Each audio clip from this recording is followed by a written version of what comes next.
Hi, everyone. Thank you for joining us. This is an exciting time for me to revisit a conversation with Jason Crow, co-founder of Cordal. And many of you have watched our first interview, which also involved Mike Winner, who is also one of the founders. And it's just really great to have you back, Jason. Thank you.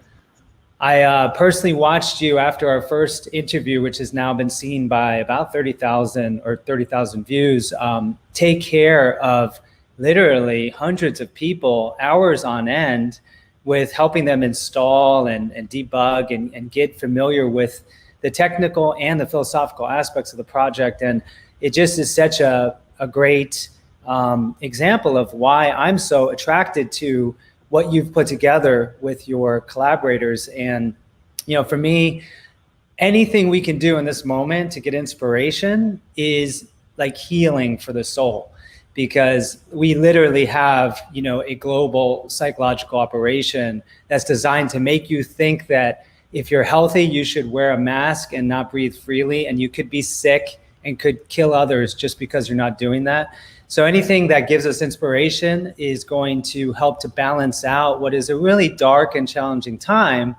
And that's, of course, why, meeting you and really just diving so deep into this topic, I'm super excited, because I come from the natural health advocacy space. And, lately there's not been much positive to talk about. So, when I met you, I learned about your project, I started to feel enthusiasm once again. And that is why I'm back, because I want this for myself as well and for my friends and family. So I'm going to do another kind of a larger intro to this topic today, but I just want to pass it right to you to get a check-in from you, how things have been going. And I'm sure people just want to hear from you directly. Yeah, for sure. Since that last video, we've seen a massive influx in people. And yes, as you pointed out, I've been helping as many people as I can. And I did want to say on this video, I'm sorry to the people who I have not gotten back to. I am still a mess with my Telegram. I'm trying to keep up with all my messages. So if I haven't gotten back to you, it's nothing personal. I just haven't gotten back to you yet. And I have been trying to keep up with that. So no offense if I didn't get back to you, I will. I'm just, a little behind right now. But as far as the project goes, everything is going quite well. We've released, I think, 2 updates since the last video, which is great. We did one that addressed some stability issues that people were seeing with network connectivity. And we did the most recent one, which is version 1.4.3. And that was, last week. And we have the hard fork block, which should completely fix all of the stability issues that we've been seeing with a new consensus that we have added in already that takes effect on block 320,000.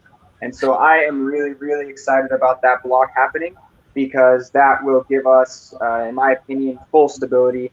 And we'll see if my opinion is correct once that block actually happens. But we've seen, a couple little instability things that have been taking place and some forking issues, and people have had to be using the bootstrap too many times, which is something that we want to avoid.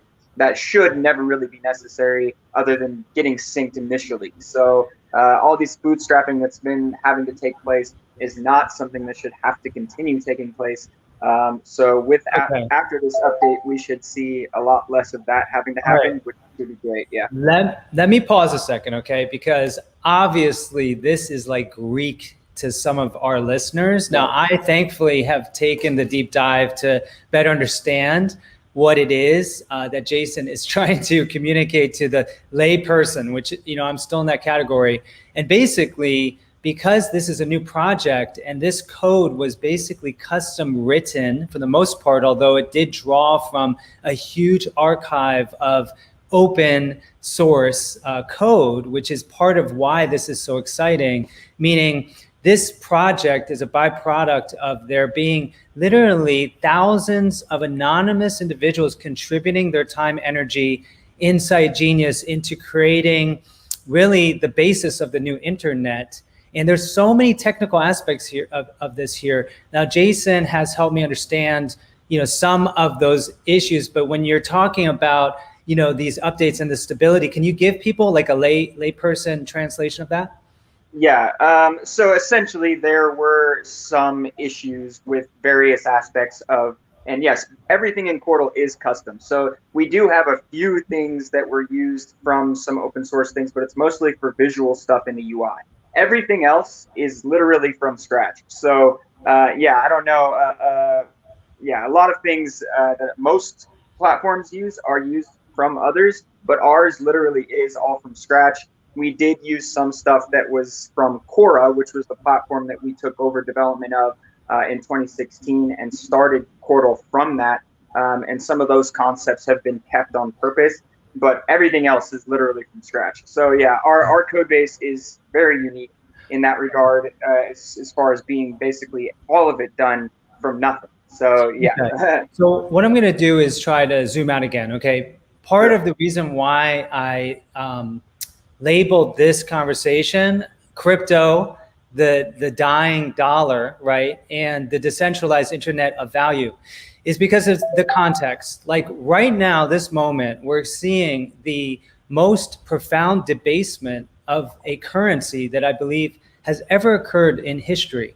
So in the past 12 months, we've seen 33% of our money supply expand, where they just basically printed money that had nothing backing it, which diluted every other existing dollar that is potentially saved in a saving account or that you have stashed away. So basically, it's like a tax that was done without anyone's permission, or you could even say it's like theft of value.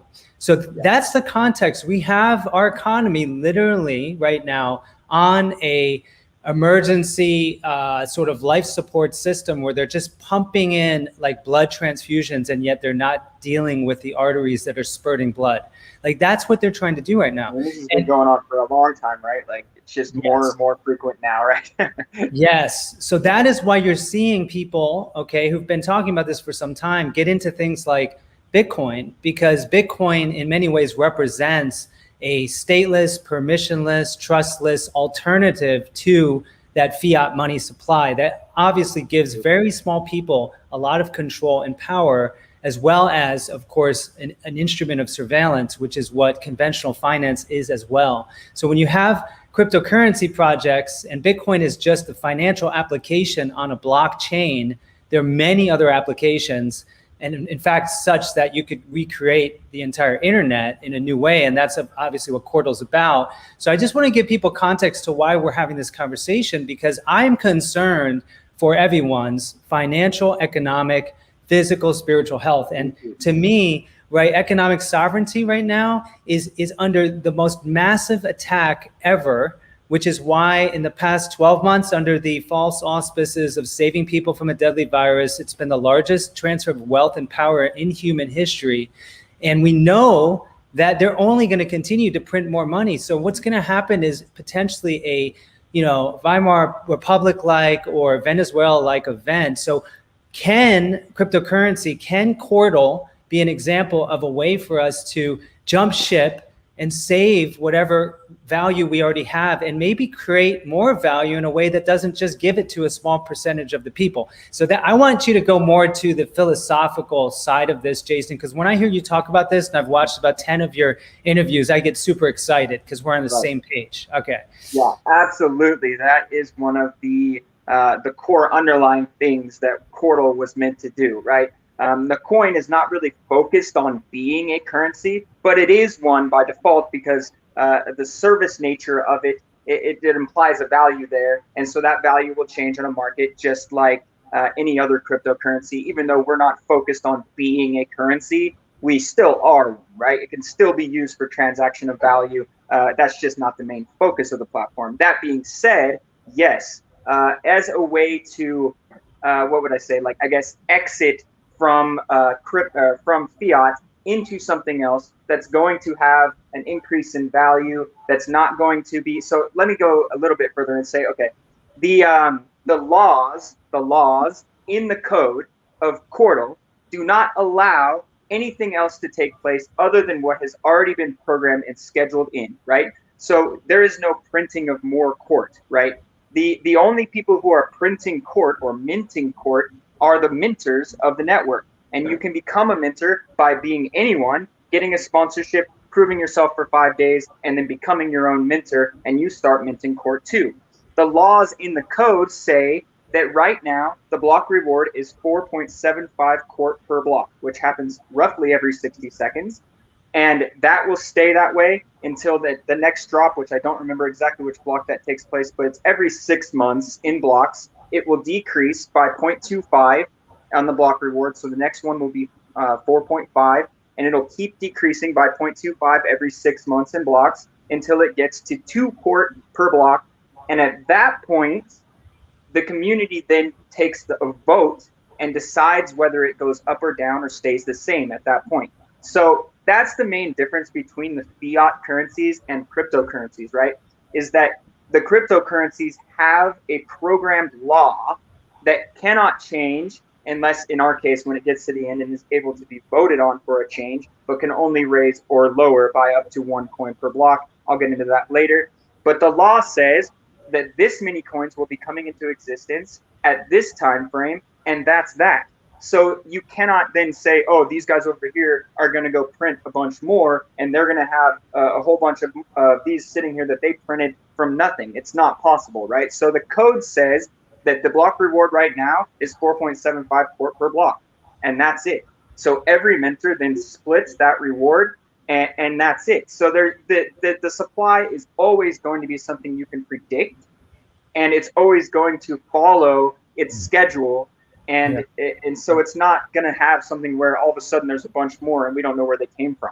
So that's one of the main things where, since that's programmed and that's law in the code, if you put your value into that, you're just going to raise the market value of that court, right? And so everyone then is going to benefit from that. So the more value that gets siphoned out from fiat currencies into any cryptocurrency, but especially into courts, but since now the price is extremely low and undervalued, it's going to see an increase in value. So everyone who holds court is going to increase in value together. Yeah. Let me add. Okay. So what I'm seeing, and which is I feel like just awe-inspiring, is you're seeing like literally a burning of this really toxic fake fiat that's controlled by a handful of individuals, right, under the auspices of like the Federal Reserve or central banks in whatever country. And you're seeing people literally and institutions now burning this fake money, which is getting increasingly diluted, and turning it into assets like, Bitcoin, which is now becoming, according to that narrative, gold 2.0. Now, the critical flaw, which you've helped me understand, if you could call it that, because it's still a better system that's going to transition us. Bitcoin's always, it's a better system for sure. Than a better system. Definitely. Yeah, the critical flaw is, of course, that if you have the proof of work system, which is what it uses, right, where if you have the most mining power, you can actually gain the most Bitcoin. Right. Right. So that's still power, right, over the masses, so to speak. Right. And then with the proof of stake, which is what Ethereum and other projects like that are trying to do, like Cardano, it's the more coin you hold, the more vote you have. So in both systems, it actually repeats power. Exactly. Yeah. Whereas with minting, which I love this terminology versus mining, because mining's destructive and it's kind of like violent. Minting's intentional. There's no massive power usage either, right? So you can run it on a little Raspberry Pi or a laptop or anything. You don't need this machine taking 1,500 watts of power all day long, 24/7. And so there's a bunch of base level improvements in the minting system over something like POW, especially, and POS is literally just the rich get richer because they have more money. So it's like that just never really made sense to me. Yeah. So what blew my mind about this is that in minting, it's a participatory universe. You could even call it proof of participation, or I think you call it proof of intention. Proof of intent. I like that. Of intent, which is interesting, right? So you have in the universe, natural law should be embedded in these systems. And as far as I understand, in terms of what Bitcoin accomplished by removing the third party and making it impossible to intermediate, where states and corporations and they can't come in and surveil and take your Bitcoin. They can't do that with Cordo either.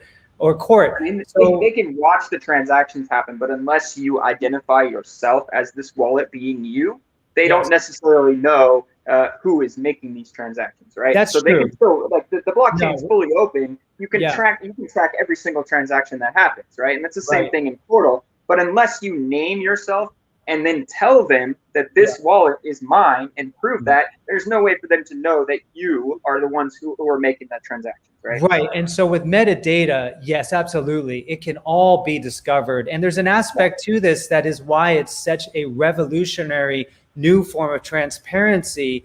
Because, for example, in triple entry accounting, which is what the blockchain makes possible, finally, you can remove really the third party from the process. And there is a public, transparent aspect to the blockchain, which is sometimes called the truth machine.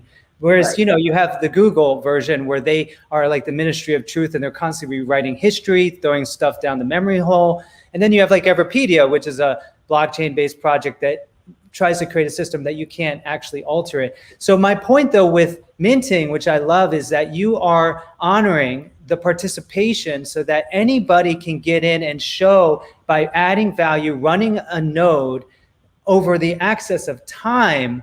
That is the key, because you can have access to massive amounts of energy if you're a billionaire or whatever. You have server farms, DARPA or China, right? But time is the most precious of all commodity that we contribute. And that's where that participation and intention comes in. So you have fundamentally, in my opinion, revolutionized, you know, the way that humans are connecting, sharing value, and showing their value on this system. So that's where later I want to get deeper into the Internet of Value, because there's huge metaphysical, ethical implications to this.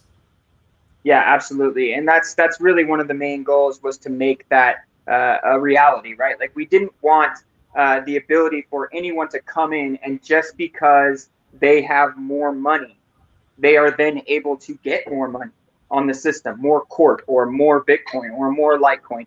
In any of the other existing systems, POW and POS, they're all that way. So if you have more money, you can directly make more money on their system. So it's really just getting rid of that and making it more, if you dedicate your time for a longer period of time, then you earn more. And so it's really just your contribution or your attempts at signing the block. So instead of competing and trying to sign the block and being the block signer and you're the winner and you get the entirety of the reward, everyone doesn't compete, but instead they're all trying to be the block signer together. And then everyone shares every reward, every block. So that also then makes it so that you cannot pool the power. You cannot pool minting because it's not possible. It's already pooled. The entire network shares every block anyway. So there's no point in attempting to pool anything. There's nothing to pool. So that also makes it more decentralized. And what I've seen already, based on a community member who came in yesterday and was pointing out how many different IP addresses he saw from nodes, we already have a larger full node network than Litecoin does, which is pretty crazy since we're less than a year old and we already have over the amount of full nodes that the Litecoin network does. And that's even considering the current instability issues and stuff like that. That is really awesome. That means that our concepts for this are working out exactly the way that we anticipated them to. It was really to build a much stronger, much more decentralized network. So in order for that to take place, everyone being a full node is very important, because then they can independently verify everything on the chain just like everyone else. And if you're not a full node, you technically cannot do that without communicating to another full node. So if you look at something like Bitcoin, where they only have, I can't remember exactly off the top of my head, I think 10,000 full nodes or something like that, which is crazy, because how big is the Bitcoin network really? How big is Bitcoin? Everyone knows about Bitcoin now, and they only have 10,000 full nodes. I kind of think that is sort of an issue. Like, yeah, it still works this way, and it's not a problem per se, not yet, but it could down the line become one. I always like to think of things way ahead of time. So I don't know. I really am happy that our network already has more full nodes than the Litecoin network. That is really something that we should all be very happy about. That's awesome. I agree. I also want to just reflect, the very interesting story about your, facilitation of where we are now in this project, because you had a source of income, right, tied to mining in Canada that ultimately, I think you put something like the equivalent of $1 million into supporting the development of this, and have nothing to show for it financially, right? Yeah. I have put quite a bit of money into initially multiple different mining operations that were then providing capital for me to put into development. And then the largest one at the end there, I put a $500,000 into this operation in Canada that got completely shut down by another centralized entity, the power company up there. So yeah, it was a lot of fun to deal with that. Well, I want to draw this parallel because so when I started Agreement Info, okay, I was very much in debt, just trying to start a family. And, I didn't care about money, actually. In fact, my developer for 2 years worked really just because he wanted to support the project. And so I remember what it was like, and I had to put all my time, energy, and capital into it. And that's what it takes to start something like this, where some people are like, okay, I love Cordal, but how do I make a profit on this? I want to invest in it. And I find this interesting because someone on this thread just said something about this sounds like communism. And there is something to it. I made a joke, right? Because what did Klaus Schwab say in the middle of the pandemic? He said, you will own nothing and you will be happy and you will have no privacy. Because the motto here is no one owns Cordal and yet everyone owns it. And it's such a paradox to people. Like how does this work? So I want you to get more into the story behind this, because people don't fully understand how it could exist and be decentralized, and yet it took someone putting their own money into it. And how.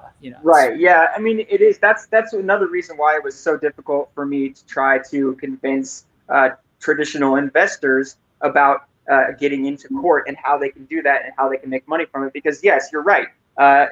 Nobody owns Cordal. What I mean by that is nobody will ever own anything that is essential to Cordal running. So everything needs to be completely open source and not owned by a company. So even my company does not own anything that is required for Cordal to work, right? So that's really what I mean. And yes, of course, everything, because we still live in the times that we do, everything right now still requires capital to get going. I have to be able to pay my development team if I want them to continue to develop the platform, right? Otherwise, how are they going to keep eating and all the things that they need for their family and stuff like that if I'm not able to do that, right? And so that was the idea for me having the mining operation so that I could fund the project, the development of it myself. Yet I do not want any ownership over it, because having any ownership, even me, putting as much time and effort and anything into it, or any of the developers, same thing. You cannot have any ownership over it at all if it is to be a success. That's the only reason that something that's open source will win, right? It needs to have no ownership. Nobody can own the system that runs everything, right? And that's the problem we have now, is the system that we have is owned. If the system wasn't owned, and it was actually open and by the people for the people like it was supposed to be, it would be a much different story we would sit here talking about right now. And so that's exactly what we're trying to accomplish, is to build something that is literally run by the people, for the people, owned by everyone, not owned by a specific company or one specific individual. Yeah, if I could add, like one thing, I was listening to a Jordan Peterson discussion, and he was pointing out that modern social media, for example, is almost like should be regulated like a public utility, because without a forum for communication, you literally cannot survive any longer in this. For example, in medicine, without information, you can't have informed consent. You need to know the risks and benefits. And what they're doing right now, they're censoring all the information on the risks and only promoting the benefits. And it's getting to the point where this is really like criminal, and it's being weaponized against people, and it's really sad. So in this situation, I love that you're reminding us of, this possibility that the internet, to the degree right now, you would agree, right? There's centralized access points, like there's internet service providers for the internet. The internet itself, you could say, is still not owned by individuals, but there are, Amazon Web services. They run about 75% of it, right? So there are these bottlenecks or kill points, or but the point is that we here are trying to find a way to create the new internet, which would be technically owned by no one. And when you run a node, because of the way you design the system, it's called the Cordal UI or user interface. you are actually co-creating the network that then helps to verify transactions on the blockchain, can trade. The core is the node, the UI is the interface. So you're talking with the node with the UI. So, and also one thing I did want to point out too is the fact that people think they can't make money with it, right? So the thing is that I always try to compare it to Bitcoin. So back in the day, a long time ago, right? Bitcoin was worth what? Cents, a few cents. People were able to buy it for basically nothing. And now you see the value of it, right? And so that's the thing. It's the same idea as Bitcoin. I wanted to follow a lot of the similar concepts that Bitcoin did, just execute them all a little bit differently so that we could come up with something that could do a lot more, but yet still followed the original concepts of the Bitcoin white paper. Because I liked those original concepts, being able to run by the people, for the people, independent verification and security for everyone. It's all great, right? But the thing is that the mining led back to centralization. So making money from this is the same thing as if you were to buy Bitcoin early. It's the same idea. The network effect will kick in as more people get involved, more people buy in, more people put their money into court as opposed to a fiat currency or another cryptocurrency. They want their value to be held in court because they believe in the platform and they believe that we will be able to accomplish all of the goals. Even we've accomplished a lot of them already, and we will continue to do that. And they want to support that, and they like the ideas behind it. They want to be a part owner of Court. They own Court, the coin. If they own the coin, that's the only way anyone, including me, can have any ownership in the platform at all. So you can think of Court, the coin, as owning a stock, essentially, in the internet and every company that's built on top of it, because that's essentially what it'll be. Since it is meant to power all of the services that will run on the network, it's exactly like that. It's like owning a stock in the entire internet and every company that's built on top of it. So it's really astronomical when you think of it like that, to where the value could potentially be. And if you just compare it to Ethereum right now, Ethereum has a $167 billion market cap. That does not mean that $167 billion has gone into Ethereum. That just means that based on the current supply of ETH coins and the amount that they are worth, that is what the value of the entire platform is, right? If you compare that to ours right now with 1.5 million court, a little bit more than that in existence, and a less than $1 million market cap, which is, yes, less than I've put in personally to the project, you can see how undervalued it really is. So yeah. I wanted to point that out because people don't really get the idea that, yes, you can totally make money from it. Even though you don't own anything, you own your wallet, and your wallet holds Court, and the value of the entire network is then reflected in Court, the coin, because that's, you know, how it was built to work. Yeah, I think it's important for people to understand the problems with projects like Ethereum, because as I understand, they did something like an initial coin offering, or they gave themselves, the founders, a huge amount of coin, which you guys chose not to do. In fact, is this correct? Because this is one of my assumptions, okay, is that because you literally took a vow of poverty, and the developers that, you know, just barely were able to help, you know, pay themselves to be able to work on this, they didn't get coin when it launched. And that was a 7-year project. So to me, that shows me that this was ethically motivated, and the people that stayed there with you were already proven to be of some higher ethical caliber, is my assumption. Absolutely. And that's why it took me so long to find the right people for this, right? I had to find not only somebody who was capable of doing this very low level blockchain development, which is not easy, and other developers who have done other kinds of development for a long period of time still have no idea about blockchain development a lot of the time. So it takes a very specific person to even start being able to do that. But then finding the ones with the right mentality who will actually understand the original concepts and what we wanted to accomplish here was very difficult. And that took me quite a bit of time to find those right people and get them all communicating and make that happen. And now another thing that I wanted to point out is, damn it, I lost it. You forgot. Okay, well that's fine, because I got lots more I could think of. Yeah. Well, a quick example is Cardano, okay? I really love what the founder has to say, and yet I have to acknowledge that after learning more about your project and talking with the other founders, I'm surprised that I did not realize that Cardano initially, granted all of this capital to themselves So it wasn't the same exact type of project. And it also has the limitations of proof of stake, where the more coin you hold, the more power you have to vote in the system. And that, again, is not democratic. What you guys have designed, to me, is the closest approximation to democratic principles, constitutional principles, if you will, that I've seen so far.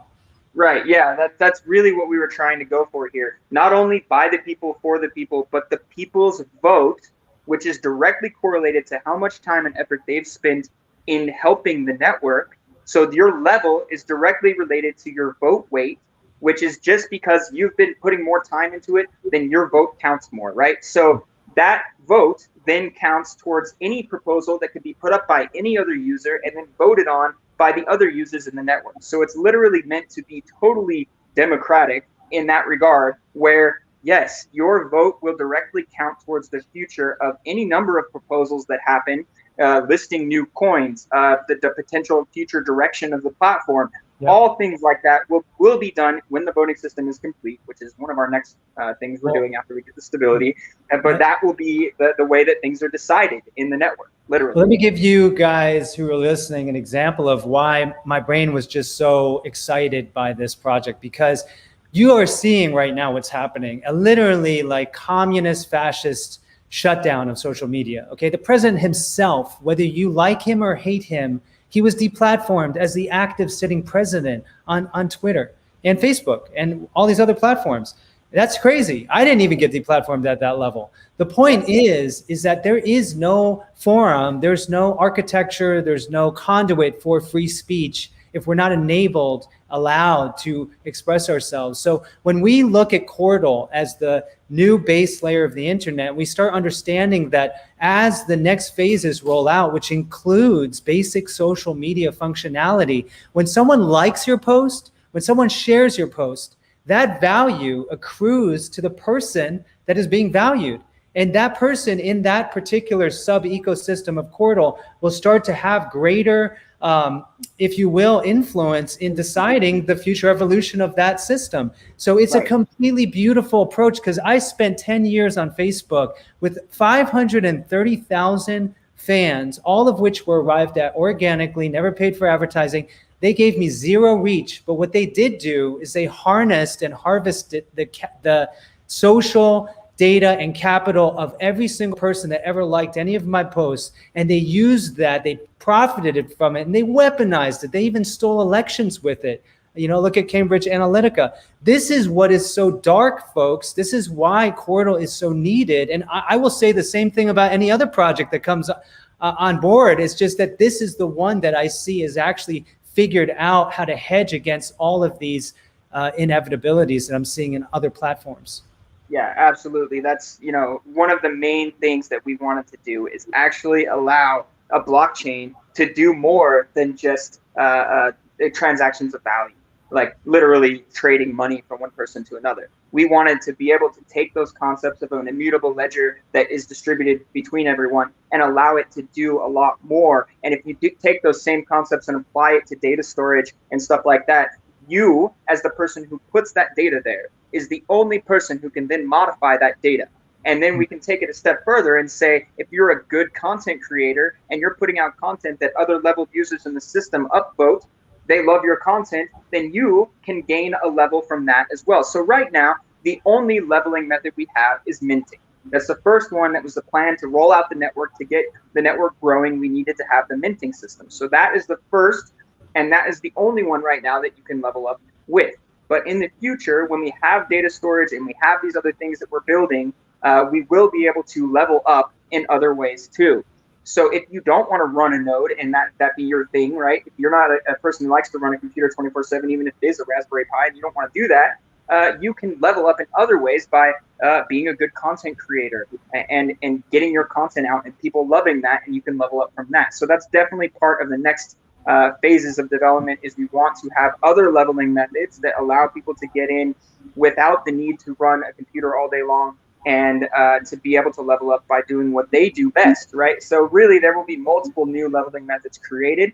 The only requirements is that the things that for the leveling to happen just have to be on the blockchain. if anything that is on the blockchain can then be turned into an algorithm that can make potential a level happen, right? So that is what the goals are in the future, is to allow that to happen. Well, so what I see here is really the basis for total self-custody. And here's a good example, right? When you explained to me the trade portal that you guys created and the fact that you executed the first cross-chain transfer of value way before that idea existed, and now is becoming a multi-billion-dollar play in the realm of Ethereum-based DEXs, right? Which is really like a Ponzi scheme, is what basically Mike Winter explained to me. I mean, billions are being made right now, trust me. Yeah. But the fact that you guys created and have live a trade portal that's running on the node that enables you to transfer between individuals without an intermediary, that is revolutionary, and people don't fully understand that yet. So if not only directly, but also as easy or easier with no registration other than creating your account, which takes a few clicks. You don't have to register your information with anyone, and you're trading directly from person to person, from blockchain to blockchain, that value. So yeah, there's no one to regulate. There's no one to stop. There's no way that any of this can be stopped. And we've automated the process too, so that when you do this, there are multiple transactions happening that you're not even aware of, that's taken care of automatically on behalf of you by your trade bot inside of your Portal core. So it's really, really cool that we've actually been able to make this a reality. Like it's something that platform alone has extreme value to it, because I believe in the future, there is no way that these centralized exchanges will be able to continue running. Even in the past, we've seen multiple of them get hacked, have other sort of things that they just disappear, just walk away and do whatever they want to do with the money, and say it's a hack even. And so that's the thing, is if you're letting go of control of your money and putting it in the hands of somebody else so that you can issue trades, you have a risk of loss there. There's a massive risk of loss there. Yeah. Well, there's so much that needs to be said here. So for example, between you and I, when last time crypto sort of exploded, I was in it for, I feel, high integrity reasons. I'd taken the red pill with Andreas Antonopoulos' work, and I was just like, I cannot believe how revolutionary this is. This is going to save us from the inevitable collapse of the financial system and the subsequent totally neo-feudal technocratic state they were rolling out right now before our eyes. So we have that going on right now, guys. Thank God. This life raft is there. But the thing is that we have, you have to give custody up when you are, for example, buying your coins on Coinbase or an exchange. Between Jason and I think we've lost, it was about 4 Bitcoin that I lost because the exchange, right. And that's because the exchanges just went away. They just said, sorry, we're dead, we're done, or there's a quote hack. So what you're doing is you're trusting a third party with your currency. And that's why if you don't own your keys, you don't own your currency. So what you've created, because of the pain you've suffered in ways, you've created the solution for all of us to not have to go through that painful experience. Right. Everything in Portal is based on my personal experiences and the experiences of most of the founders, and all of that coming together with all of these concepts, right? So yes, I was so upset by all of these centralized authorities that have screwed me in one way or another. The power company, multiple different cloud-hosted mining services, multiple different exchanges. I can't even count how much money I've actually lost, especially at today's values. It would probably make me cry. So I know that centralized service providers as a whole, not just saying individual ones, as a whole in the crypto space, not a great idea. Now, that being said, there are few that are good, but you always have to remember, if you're sending coin to another address that you do not control it. You must remember that. So if you're using a centralized service, like Coinbase, for example, if you're buying Litecoin so that you can get into court, for example, you will buy Litecoin, do not hold it in your Coinbase wallet. Send it to your Portal Litecoin wallet, because that is a local wallet that you control, that you own the keys for, and you do not have to worry about if anything happens to Coinbase, the company, or Coinbase gets hacked. You don't have to worry about the potential loss there. So my suggestions are always use the centralized service provider for what you need to use them for, and immediately take your coins, withdraw them from that service, and put them into a wallet that you control. Now, yes, this does make things sometimes a little bit more difficult. If you're like a day trader and you want to be trading all the time, fine, you have to take that risk and keep the coins there for as much as time as you need to trade, but still do not store the majority of your value in a wallet that you do not control. That's always going to be something that I will say. And with Quartal, you can do that and at the same time still be able to trade. So that is really, really cool. And something that is definitely one of the main focuses of the platform. That's actually the namesake of the platform. Quartal is actually portal, so Trade Quartal was actually the main namesake of it. Yeah. I mean, I'm not an extremely religious guy, but I have to say, when I was first starting to understand this trade portal, that there is no middleman, it was like what I imagine, you know, the story of Jesus kicking the money changers out of the temple was about.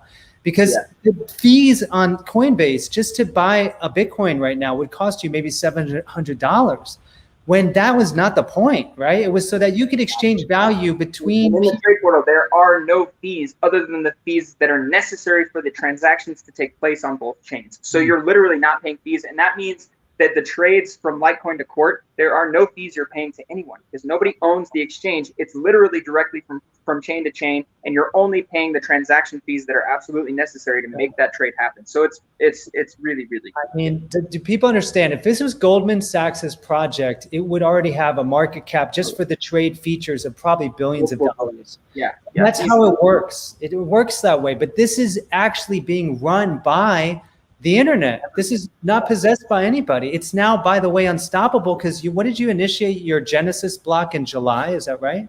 Yeah, I think it was either June or July 20th. I always forget whether it was June or July. Wow. It's there on the announcement post there. So for people to understand that, for them to try to shut Quartal down at this point, they would literally have to shut down throughout the world where everyone's running their little node, each individual and or the power on their devices. And by the way, that's not going to happen because there's already close to 1,000 nodes running. And it just over 1,200, it seems like. And there are actually over 890 active minters on the network right now, which is fantastic. And that's the highest number I've seen so far. That means that even with the instability and the consensus changes that we need to have happen, which are happening tomorrow, which I'm really excited about, the network is still stronger than it has been before. Because I've never seen over 800 minters online until the last few days where I saw the highest number of 890. I have never seen that number before, so I'm really happy that we have 890. That means 890 active minters at that moment that are online and signing themselves into every block. So it's great, yeah. Folks, I'm a big fan of Paul Stammet. He's a colleague, all right? And he has helped us understand that the fungi are the internet of the earth, right? There is a mycelium that suffuses the entire, surface of the planet. And that this is what this Quartal project literally is. The nodes are like little mushrooms popping up, but they don't represent the 1,000-mile wild matrix of connection. And the connection is actually people like you and I who are waking up to the reality that if we don't want to live in a gulag in the future, if we don't want to be completely impoverished and dependent on universal basic income tied to the Fed coin or world coin that tracks our vaccine status and forces us to do anal swabs every morning just to go to work, literally, then we need to create the new solution, and that this is what it is. And again, all it takes is people actually running the software. I mean, actually, Jason, you have an entire company that you tried getting off the ground early on that gives you devices that are secure as well. I don't want to go into that right this moment, but I think that we'll that later, because I have 7 of them built now too, and I'll show them all off, but not right now.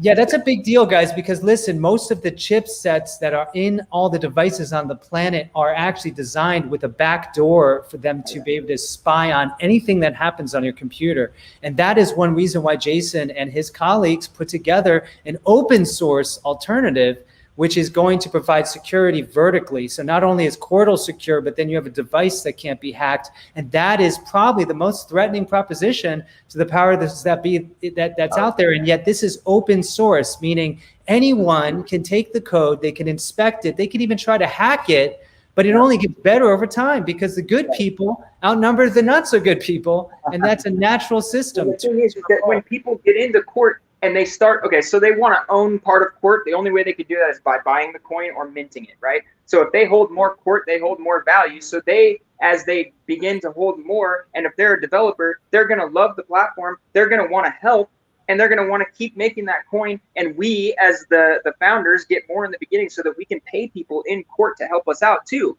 So that was part of the design as well. And the thing is, okay, so I want to go back to the ICO thing just a little bit, because the problem is, back in the day, in the beginning, like 2013, 2014, the launch of anything that wasn't a fair release, which means it was launched from block zero, no pre-mine, no ICO, no dev fund that was taken as a tax in the mining.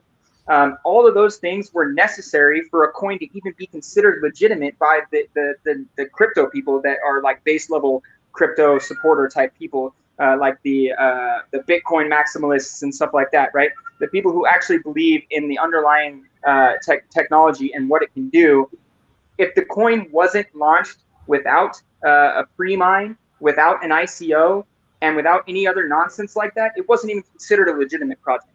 So now there are so many that have launched with ICOs, and somebody pointed out another one to me the other day, and it looks like they did the same thing. They launched an ICO, and they have yet to actually produce a blockchain, regardless of having a bunch of people who seem to have a lot of good credentials and whatnot, and should be able to do it. They still have not released anything. So there's been so many of things like that happening, and it's all because they're launching it in an illegitimate way, and they're trying to just enrich themselves, and they're just doing it wrong, right? So those who don't know, an ICO is an initial coin offering, and it was this thing that just sprouted up, and it was like Wall Street 2.0, and they basically were, I guess, unregulated securities, or I don't know how they're being perceived. It was at the beginning. It was just like the Wild West.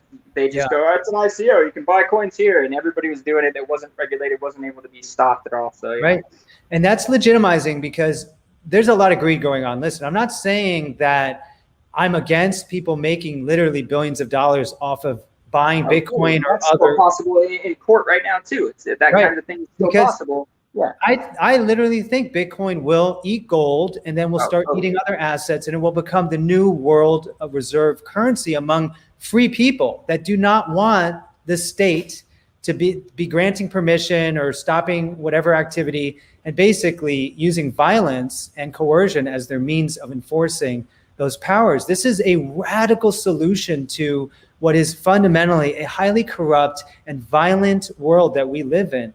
But Bitcoin was not designed this way. This is what you might call blockchain 3.0 project, right? Ethereum is 2.0. This 3.0. This is completely an evolutionary sequence, that's going even further. And that's why, again, it's exciting to share that. So, okay, there was so much there. I mean, I was trying to get across about the trade portal. And so people keep asking, how do you actually be involved? Like, how do you get into the coin? Well, you can go to Coinbase if you want, but keep in mind, the way that Portal was set up is there is no know your customer requirements. And that's the big deal right now, is that crypto is being regulated just like regular fiat, and they're going to want to know you. They're going to know where you live, everything. Because they can be regulated. With Portal, there's nothing for them to regulate. Because it's not owned by anyone, right? You're not a corporation. It's not a security. Doing the trades, you're literally trading from one party to another. There's nobody in between taking fees. There's nobody in between doing anything. So there's no one to regulate. They can't regulate. You're trying to regulate me. I didn't do anything. I'm not even the coder. So for people listening, what's happened here, okay? Because there was a point in this window where I was literally going to go off in the jungle with my family to survive what I thought was going to be, and may still be, the total dissolution of society. And I mean that. I literally think we're going to see a tidal wave-like effect from the initial stimulus and the debasement of this currency, where you'll see prices for common necessities that are going to be outside the range of even what formerly would have been upper middle class individuals. So there's a real issue. But I didn't realize that there would be a way that, for example, the technology, which again, those are into astrology and the New Age would call this an Aquarian progression from the Piscean era, okay, where you can literally barter with another person around the planet without anyone needing to provide you the money or the intermediary to do that, or the permission.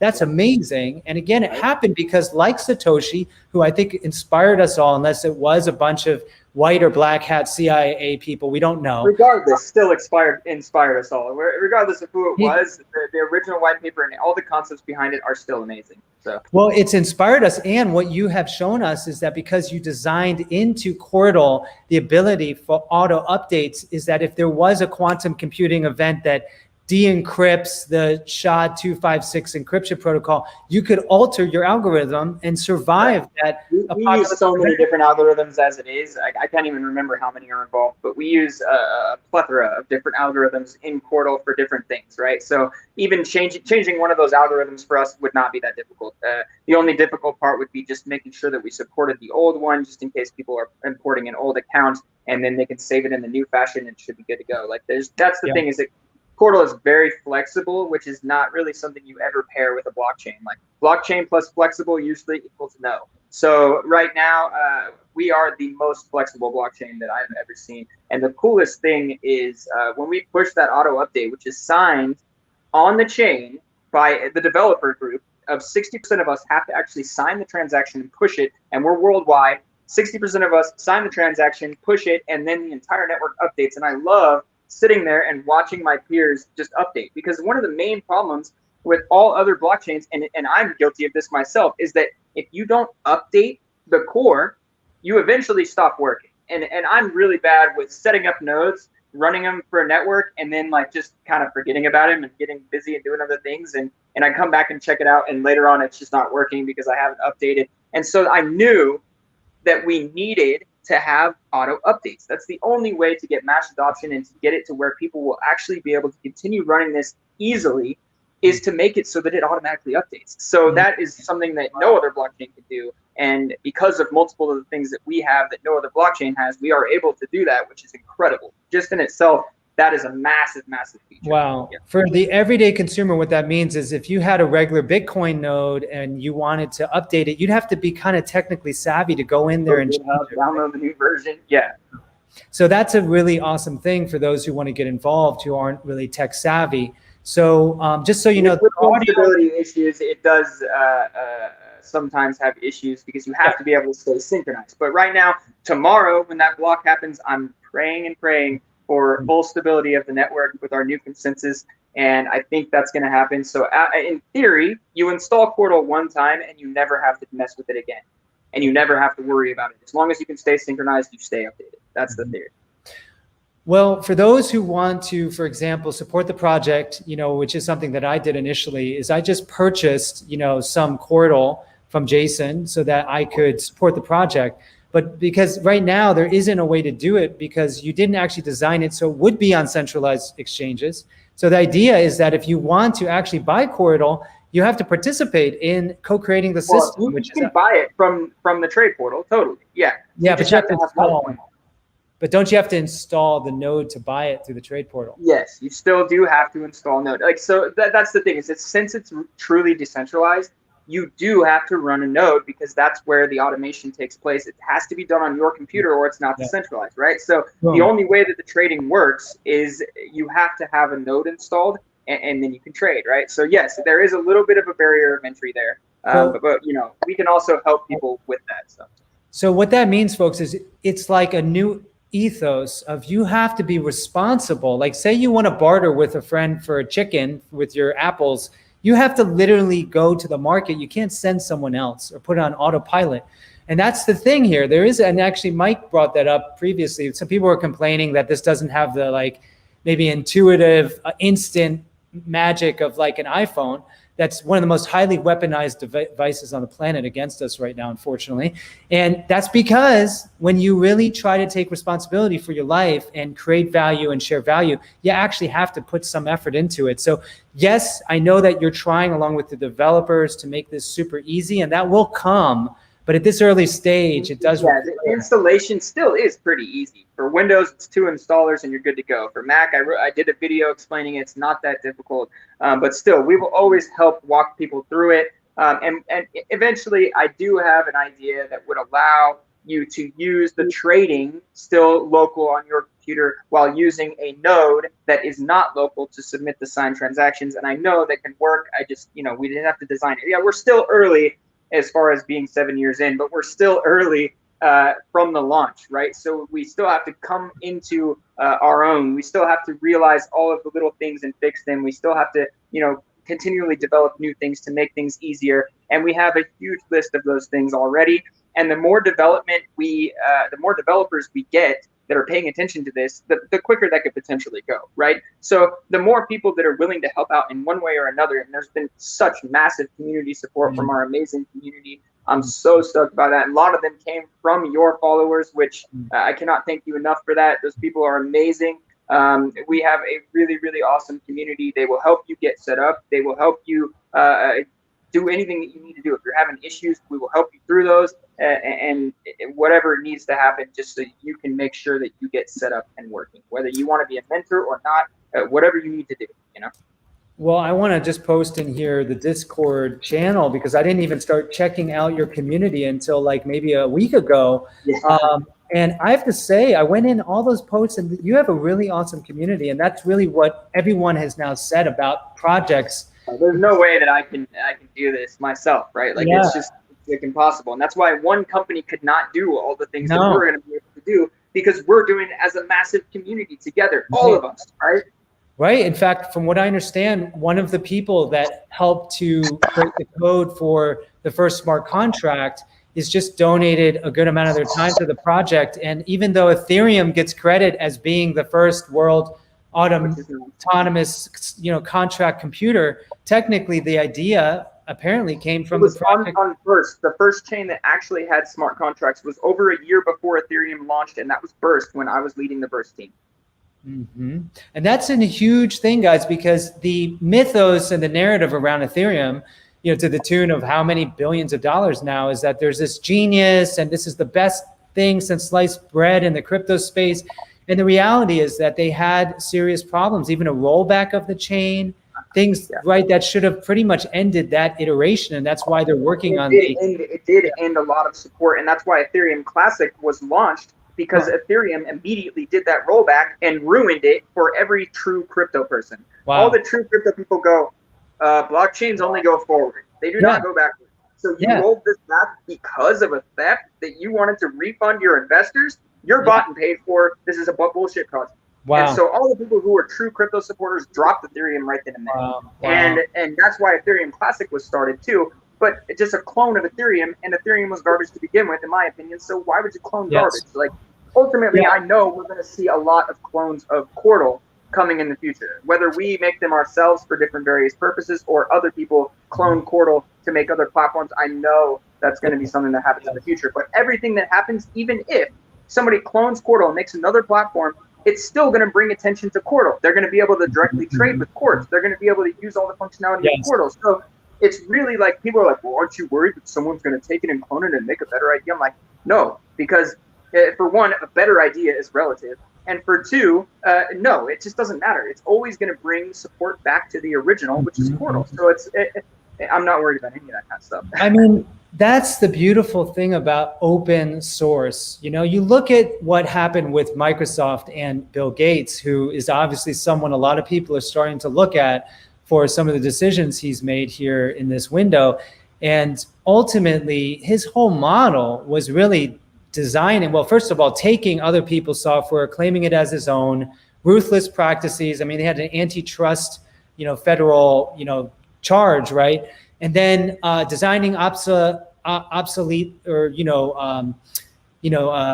vulnerable software that then you needed to get constant viral updates on, just like the mRNA vaccine platform that he's also promoted, the same exact playbook.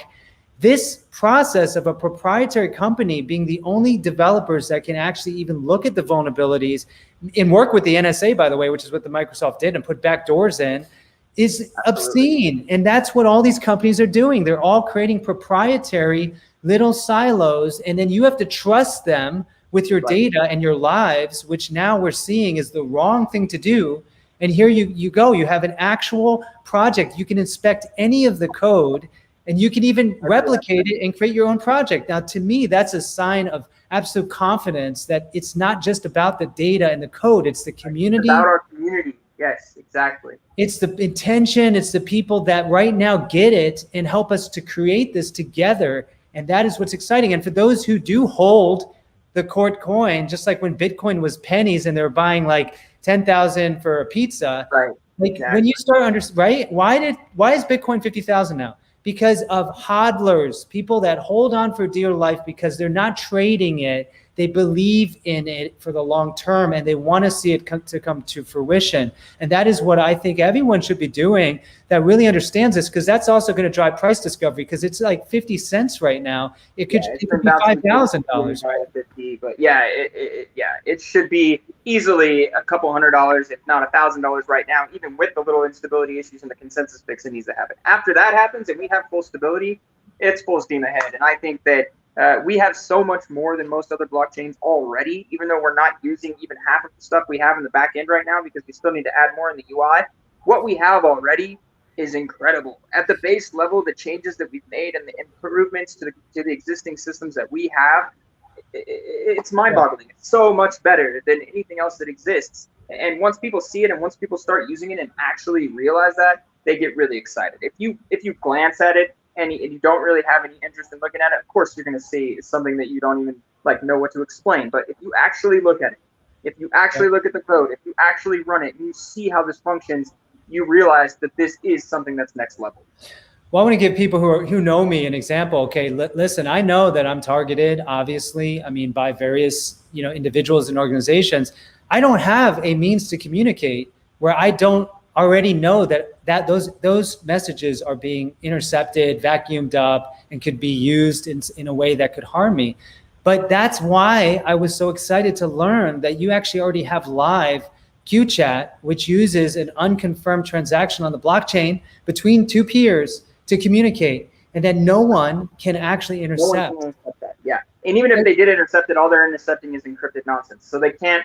There's no way other than those two parties for that message to be read at all, ever. Right. Now here's what's at stake, guys. Listen, if I want to travel from point A to point B, and I don't want some crazy person or some spook coming and grabbing me, I should have that right. Okay, I should be able to live on this planet. I am a law-abiding citizen, and I want to just travel somewhere without people whatever the system knowing where I am. This is diametrically opposed to the system they're creating right now. Someone mentioned CoinMarketCap in the comments, and I want to say to address that. Okay, so yes, we are not listed on CoinMarketCap because actually CoinMarketCap would need to do real development in order to support our API, because we are a custom project. So they would actually have to use our API to get our price from our trade portal, because we're not listed on centralized exchanges. We're not listed on any of the other centralized nonsense that all of these other decentralized projects are. We are deliberately not, because we are trying to do everything completely decentralized, which means that includes getting listed on any exchanges, which, yes, that would be great for promotion type efforts and stuff so that we get seen more, but that's not what this is about. It's really more about getting the hands of the people as the ones who have the control of their own things so that they can do what they choose to do, and only that. Individual sovereignty, right?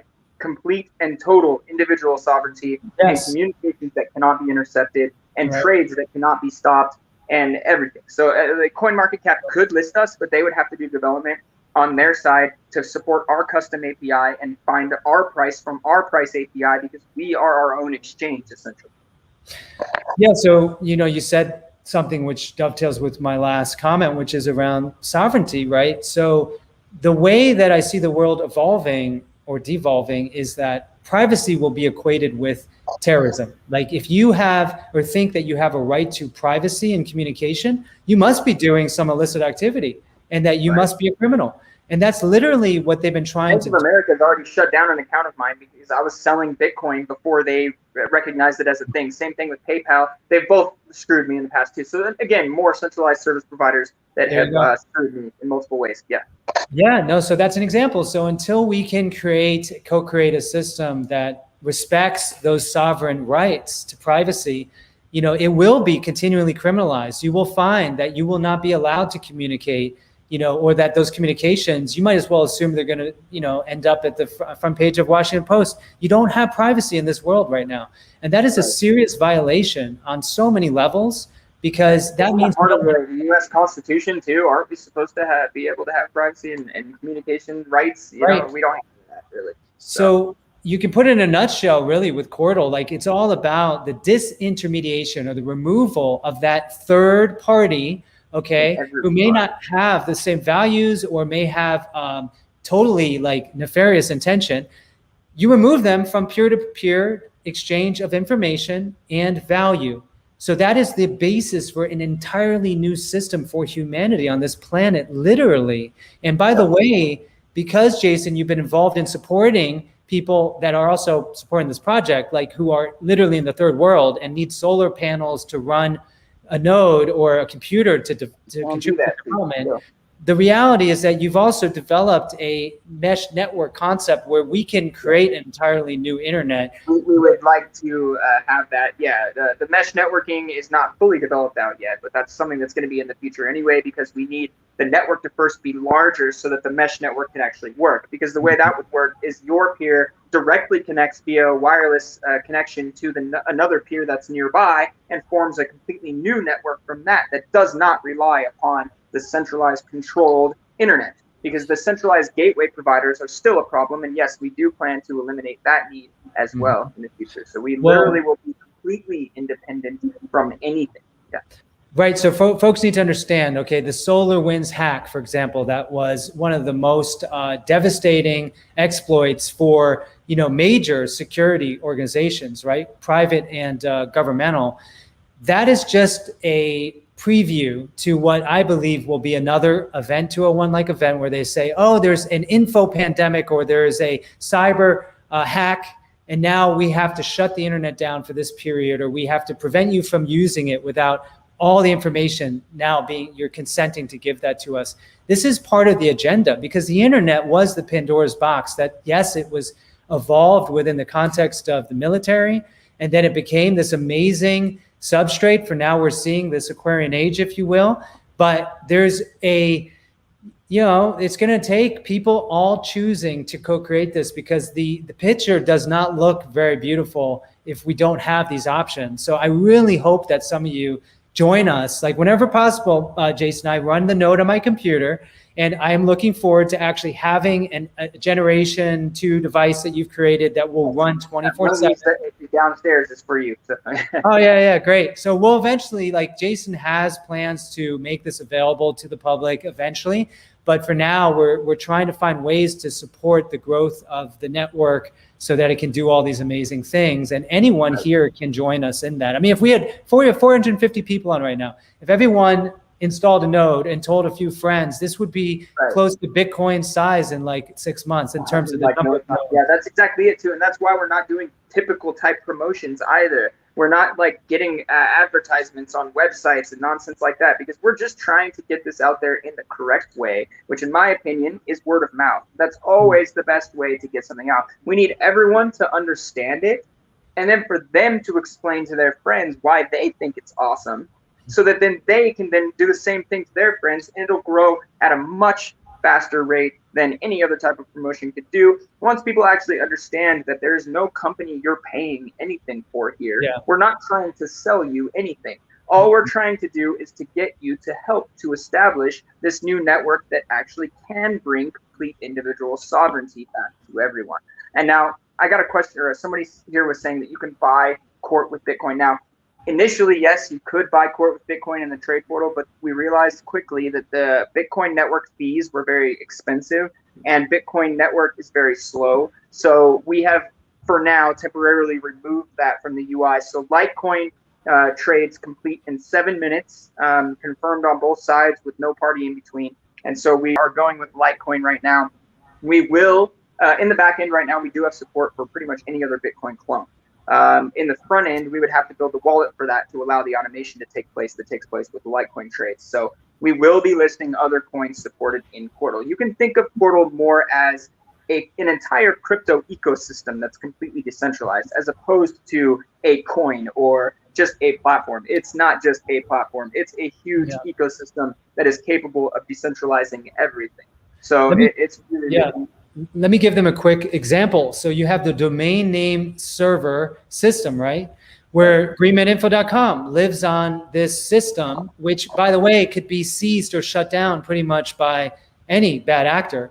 And so what you've done with Quartal is set it up so anyone who runs a node or registers actually gets sets up a instance will be able to register their own name. Correct. No one owns the name to begin with. The system just knows that the name is not registered, right? So when you register a name, you are creating that name. You're not buying it from someone. You are creating that name out from nothing that then is known as the name that you register, right? And that name is used right now as a username, essentially, in the chat.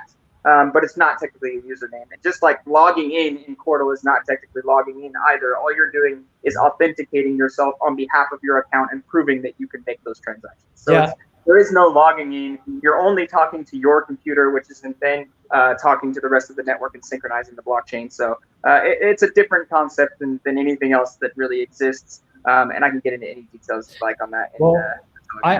I want to give a good example because this came up in your recent interview with Mike Winner. And basically the question came up, okay, so say some jerk, right, trademarks the Quartal logo and goes around and says, well, we're the Quartal Corporation. And they get a domain name, and do all that. Well, technically, you guys have created the new internet. So on the blockchain, there's already proof that you guys started. I also put up the Quartal logo and copyrighted the Quartal name on the Quora chain prior to launch of Quartal. So if anybody tries to say, oh, we own this name, no, you don't, because we've already done this. It's timestamped and stored on the Quora blockchain from years ago. So go ahead and try, but it's not going to hold up in court. Well, another thing that people should know is there's this interplanetary file system project that's really serious. It sounds crazy, but it's actually pretty amazing, right? And it's an alternative storage system because, Amazon Web Services runs 40% of the websites on the planet. They could shut them down at any point, and that's a problem. So there's these other, blockchain decentralized approaches. And so you guys are going to do your own version, but in the meantime, you can connect to this already existing project and start hosting stuff. That's the plan. Yeah, that's the plan for our first version of our data storage, is to actually piggyback off of the existing IPFS data storage network, which is a decentralized data storage network. It's not a blockchain, but it is a decentralized data storage network. So what we could do is potentially just be a front end and a usability layer for IPFS. So we could then take and make it easier to use and use our transactions, which we already have called arbitrary transactions, that we could then put the hash that's necessary for the files on IPFS into that, so that it would secure even further the data on IPFS by verifying it with the Quartal blockchain. So that's really, really cool. And I do think that's the first way we're going to go around to get the data storage going, because we do initially or eventually want to have our own data storage system so that we can then reward data nodes for different things and so forth. But I think to get data storage initially functioning, that is the concept that we're probably going to go with to start with. I think people need to understand that in the Web 2.0 landscape, which we're now trying to get beyond, there's like maybe 50 big tech companies that own everything, right? Like Spotify and YouTube and Google, Amazon, they centralized everything. So now what you're seeing in this description is there are these other amazing open source projects that now will start linking together. So the new internet isn't owned by DARPA. It's not owned by a specific country or corporation. It's literally a possession of the global brain and soul. Now, owning port is a way to own a piece of that, basically. So if you hold that coin, then you're going to have a piece of the value of the entire network. So that's really the best way that I can explain it for people that don't quite get why there's value behind it. Why is there value behind the US dollar? There isn't. Why is there value behind Quartal? Because the network itself is extremely valuable. That's known also as Metcalfe's law, where the network effect applies and the value is basically the square of the number of users on the particular platform. So value is now determined again by us coming together and saying, wow, this has meaning and value. I want to be part of this. It's a very different model than issuing a fiat currency and then just manipulating interest rates and just increasing or reducing the monetary supply. This is actually an entirely new system that respects human rights and sovereignty, and it's totally welded into the quote money itself. So this is revolutionary, folks, like ultimately. And when I say this, I don't just mean Cordal. I also mean Bitcoin. I also mean other projects out there, including bartering in your backyard. Concepts are a little bit improved. That's all. We're not by any means bashing any other project. All I'm saying is that I like our concepts better. Yeah, and that's beautiful. Self-love is the basis for all love, in my opinion. Your cup overflows, right? And even Buddha himself said that, according to some scriptures that I've looked at. So ultimately, we really want people to get excited and then do, if you're drawn to this, do what I did. Start really looking deeper into the topic, start talking about it with friends, start experimenting by running a node. Like, these are things that we can all do. You don't have to buy anything to get started. And in fact, you don't ever have to buy anything. Even if you want to become a minter, all you have to do is get a sponsorship from someone else who's level 5 or higher, prove yourself for 5 days to the network, then create your own minting key, and you're able to get rewarded even without putting a single cent into anything. So we're really not selling anything here. No, this is the beauty of this project, because when I really started to understand this, it resonates and it matches up with my understanding of reality. Like, I published a book last year called Regenerate, and I have a chapter in there on the new biophysics of energy synthesis. And I go into how there's a massive amount of evidence that we actually transduce limitless energy information from the quantum vacuum. And that there is so much abundance in the universe that if you really experience the moment, even the fact that you're even alive right this moment, that is an absolute improbability. And there's an infinite superfluity and benevolence and abundance in the fact that we're even freaking alive, especially given what we're up against. So when you have that as the default understanding, and you can contribute to creating a structure where people can simply participate and they're producing value in what is the new money, to me, that's like, again, Satoshi's vision, but it got co-opted. It was just the first iteration. This is the next iteration, and it's highly ethical. It's going to help to heal communities. It's going to help us to get our power back from a system that unfortunately doesn't know better, or does and has very nefarious intentions, and they're diametrically opposed to freedom and health and sovereignty. Exactly. Yep. Yeah. Couldn't have said it better. Yeah, no, I mean, I love that about you too, is that when we met, we were 100% on the same page philosophically. Yeah. From the first voice message I heard, I was like, oh, this is the guy we needed for sure. That's awesome, because, even myself, I finally arrived at a place in my life where I made the right decision with Bitcoin. I accumulated a little bit of it. And now I see, if I had saved any money in dollars, a year from now, that money is probably going to be worth at least 33% less than it would if I had turned it into an asset that isn't going to bleed out its value. Someone asked a question about the total cap. So since Bitcoin and all the other coins do tend to have a total cap. Okay, so no, there is no total cap on the total supply of Quartz. That being said, the release schedule is very, very slow distribution and continues to slow down until it gets to 2 coins, at which point the network can vote on whether it goes up or down by 1 coin per year it blocks, right? So it's really a completely different idea. I personally believe that something that's meant to be a service coin, having a cap doesn't make any sense. And even something that's meant to be used as money, I think shouldn't have a cap either, but it just should be capped on the inflation rate.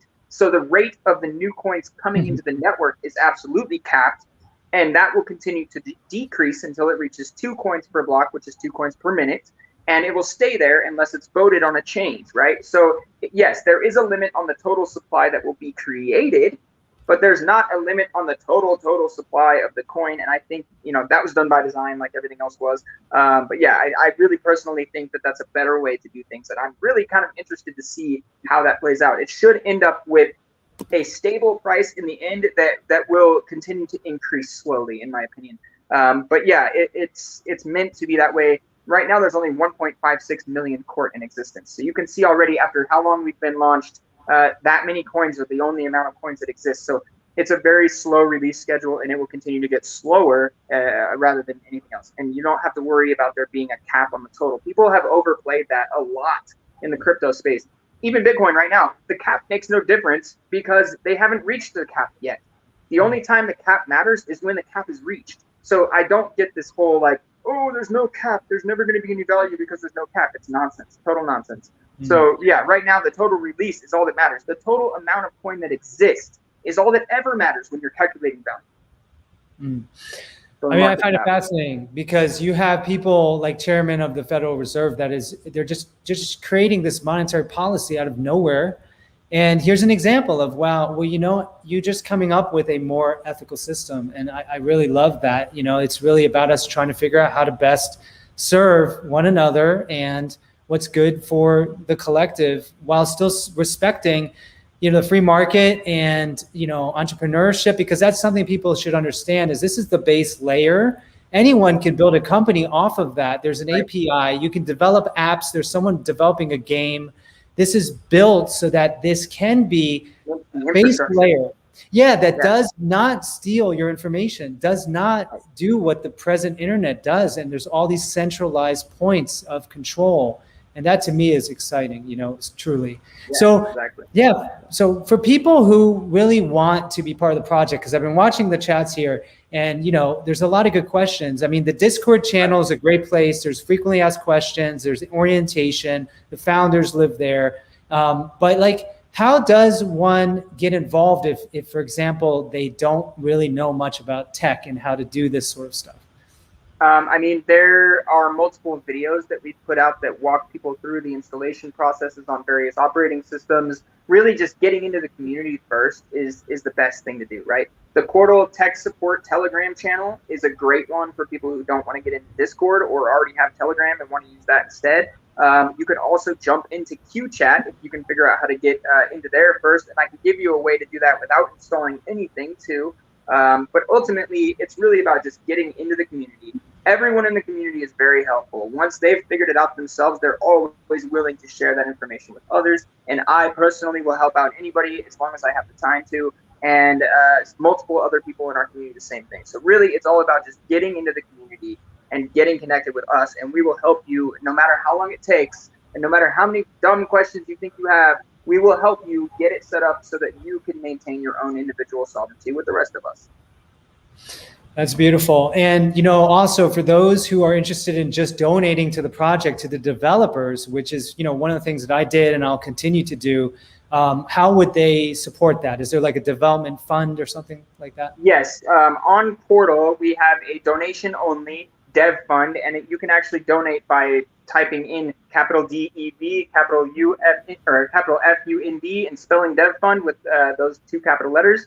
And you can send it in court to the dev fund. If you don't have court set up and you have Bitcoin or Litecoin, you can donate to us that way. I do not have any sort of fiat donation methods right now because, again, fiat is very controlled and it's really kind of much more of a pain in the ass for us, especially since we're worldwide trying to send money to different places so I can actually support the developers. It's much easier to do it in Bitcoin Litecoin Court. So I do have donation addresses up for Bitcoin Litecoin Court on the main website. So if you guys are interested in donating Bitcoin Litecoin Court to directly help the core development team right now, that can be done as well. It's on portal.org at the very bottom. I put that up there because some people were asking about it last week or something. So yeah, you can definitely just donate directly to the development team if you would like to do that too. And another way for those who are more into reciprocal altruism is you just go ahead and get the coin and just hold it. And then that benefits you and the whole community. All because cells on the trade portal that have 333 in the price and the quantity were cells put up by me from the dev fund. So all cells that come and people buy from that, they go directly to development as well. So if you want something back for your donation, you can buy some court from the dev fund directly. And that is also a way you can do that. So yeah, and keep in mind, like there is a centralized exchange in China that has been trying to just suck up coin, I guess, and sell it cheap to manipulate.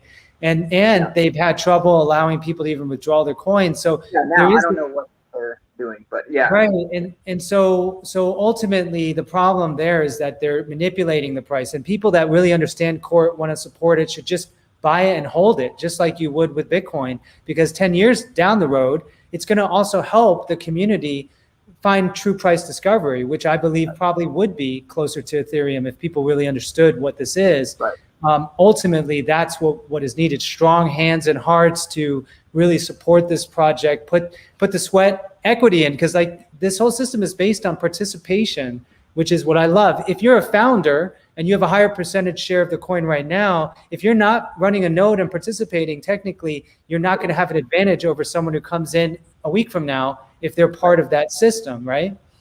Even the founders, if the founders are not minting right now, they're not getting rewarded.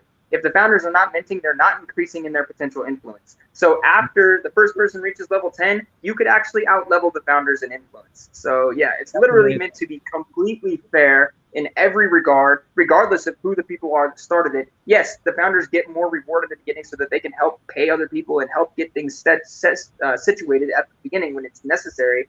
But over time, it goes down. The reward for the founders go down. And if the founders are not continuing to input and support the network, then they could actually be less influential than a normal user who came in and did support things for a longer period of time. So yeah, it's really, really meant to be completely fair in every regard. Even though I'm a founder, I would love to say, oh yeah, founders get rewarded no matter what. But no, like it's really not about that. It's not about me. It's about everything. It's about what we're trying to accomplish here.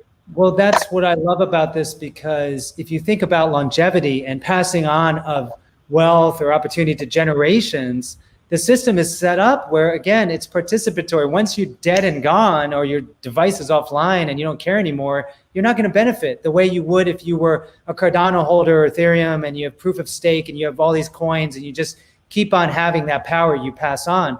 To me, that is what's so revolutionary about this. So it's a model for us to evolve into a more beautiful humanitarian configuration that does respect still, free market principles and entrepreneurship, but then there is a collective sharing, because right now it's almost like we just have this dichotomy, and you've like full-blown communism and full-blown like disaster, capitalism, and it doesn't have to be that way. Like we can create the new world we want to live in, but it can't just be written on paper. It just can't be some like intention. You've developed you need a digital system to do it. Like there's no way that we could go back to something that's not digital at this point. It's too far gone as far as everything being on the internet. So the only way to fix it is to make a better internet. I'm with you there, brother. Seriously, this is to me the reason why. A lot more than just the internet, but yeah. Yeah. I can now see a horizon for the future of my own children, which is my metric for why I'm here even and success at this point, is that when I think about the world in the absence of this possibility, it's extremely dark. It's like what Orwell said. You want to see a vision of the future? Imagine the human face being stomped on by a boot forever. And he wasn't, and he said, you don't want this to happen? Then you need to change it. That's literally what he said. So this is the solution as far as I'm concerned. And I encourage every other person out there to go dive into the code base and replicate it. Do your own version. It's not about being proprietary anymore. But I do think that Cordal, since the intention was set up and you burned literally $1 million of your own fiat as a way of showing like you are willing to sacrifice that old world, sort of way of living. That to me is why this is. I'm excited to help you get the word out about this. So, any last words for people that are on the live stream? No, I mean, I am happy to see everybody getting interested right here, and just join us, guys. Get into the community. We'll help you get set up. We're not selling you anything. You don't have to buy anything. If you want to buy some court to hold on to it, by all means. But that's not what we're trying to do here. If you want to donate to the development fund, that's awesome too, but that's also not what we're going for. We want everyone to see this, to use it, to be part of it, to be part of this network, because that's the only way that it's going to grow to the point where we want it to. So we need to see all of you guys jumping in, trying to figure it out. And of course, I wish we kind of would have done this tomorrow, because then the hard fork block would have happened already, but it's okay. People can totally start getting set up now. They'll sync, then they'll see how the changes take place in their own too. Yeah. I'll be crossing my fingers. So keep that in mind, guys. This is still an infant is born and has great promise, and it's vulnerable. So, just be patient, send good vibes out, participate, learn more with us. 20,000 is when the hard fork kicks in our new consensus, which should, in theory, please stabilize everything. Definitely. And for those who are asking, there's someone asking for a Dev Link Fund. We'll post links after this. You can follow us on Telegram, of course, as well. GreenMed Info, portal.org has links at the bottom of it, or for the dev fund. Oh, good. Showing you how to send in Court and also in Bitcoin Litecoin. So wait, what was is it Cordal.org? Portal.org, yeah. Oh, Portal.org. good. Bam, there So you at go. the bottom of that, there's donation addresses there. So, and it also tells you how to send to the dev fund in Court if you're trying to do that. Yeah, and go to the Discord channel. There's a great community there. I'm really impressed. I mean, it really is. At first, I was like, Jason, are you the only guy in this project like you? And I'm like, all these other cool, nice people. And then the Telegram channel, I've literally seen all these cool people. thousands of messages of people in the Telegram community that are just helping out individuals. It's like, that's exciting to me, man. It's not some kind of like Wall Street 2.0 thing. It's about people really trying to come together here. So last thing I was going to say is that this project drew me or attracted me because you see what's going on. Censorship is next level. GreenMedInfo has been under deplatforming attempts since 2018. I was like, you know what? I just want to put GreenMedInfo on the blockchain. And then a good friend of mine, Mike Winter, was like, you got to learn about Jason and this project. And I'm like, okay, cool. I found out like, wow, this is amazing because I think you've not only provided a like ARC-like structure for us, but literally every single other person out there, they're trying to shut down and tear the tongue out of, they're literally tearing our tongues out. To not to prove us a liar, but because they're afraid that we're speaking a truth that they don't want to get out there. So that is why, again, this is not just about a blockchain or some cryptocurrency opportunity that's better than Bitcoin. This is about helping us to survive and thrive in the future. So please tell friends and family, share this if you like. And thank you so much, Jason, for your work and everyone who's on this live stream. We're definitely part of this new community that gets me excited. Thank you. Yeah, thank you.